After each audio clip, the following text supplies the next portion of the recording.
আমাদেরকে মানবিক মর্যাদা দিয়েছে।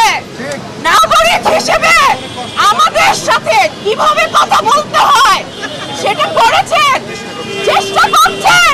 এইটা একটা ভালো দিক। আমরা এইরকম আরো অনেক ভালো দেখতে চাই। Thank you very much. সবাই এখন এই রাস্তা ছেড়ে দিবেন এবং চলে যাবেন। আমরা মূলত সকল মানুষের সঙ্গে দৃশ্যমাধ্যম সৃষ্টি সমাজের পক্ষ থেকে আমরা সকল মানুষের পক্ষে এবং আমাদের দেশে যে অবস্থা বর্তমানে সৃষ্টি হয়েছে তাতে আমরা আসলে ঘরে বসে থাকার মতন অবস্থায় নাই। আমরা